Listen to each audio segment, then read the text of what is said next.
अपनी शक्ति बढ़ाना है तो सारे जगत को अपनी तरफ से मैत्री भाव से देखो।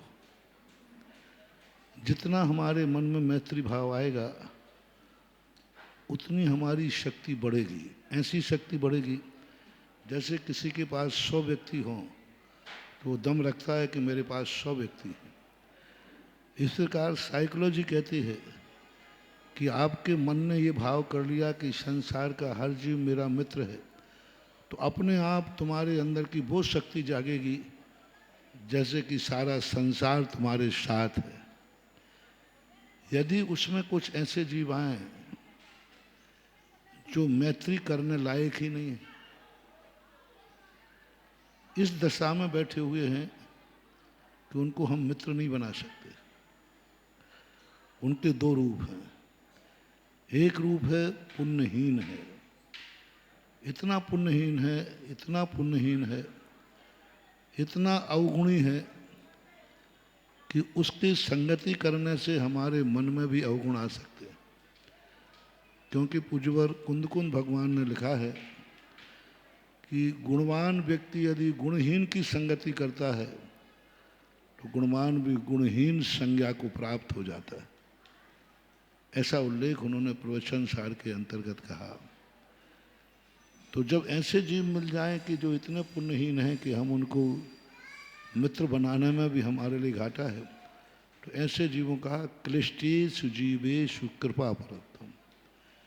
जो व्यक्ति इतने क्लिष्ट हों, संक्लिष्ट हों, पुण्यहीन हों, बिचारे हों, वे कृपा के पात्र हैं।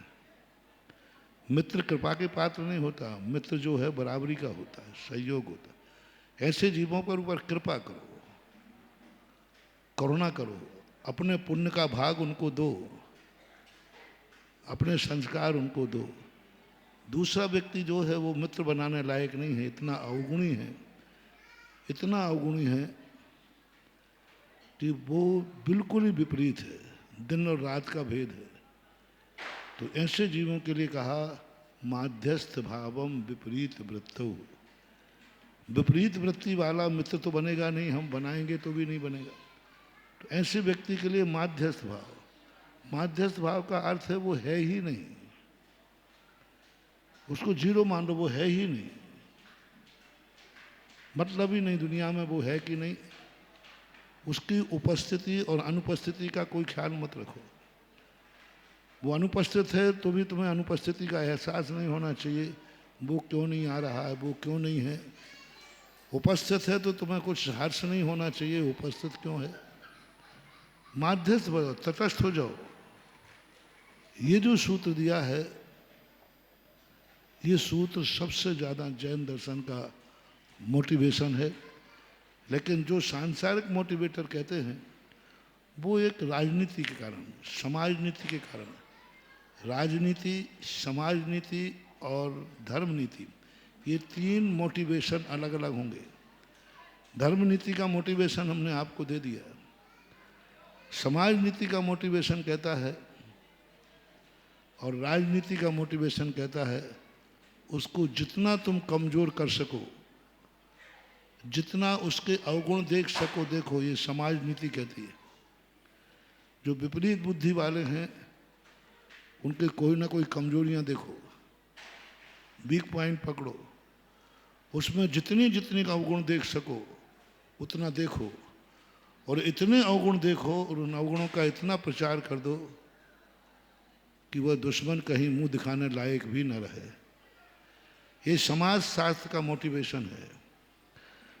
और राजनीति का मोटिवेशन है कि दुश्मन को इतना कमज़ोर कर दो, इतना कमज़ोर कर दो कि वो उठने लायक ही न रहे। उसको इतना कमज़ोर कर दो कि वो तुम्हारी राजनीति में, चुनाव में खड़े होने लायक ही नहीं रहे। उसके इस प्रकार से चारों तरफ का वातावरण बनाइए, उसको कमज़ोर कीजिए, मन से, वचन से, काय से, धन से, सब तरफ से कमज़ोर कर दीजिए। और जब वो सब तरफ से कमज़ोर हो जाएगा, ये राजनीतिक मोटिवेशन है।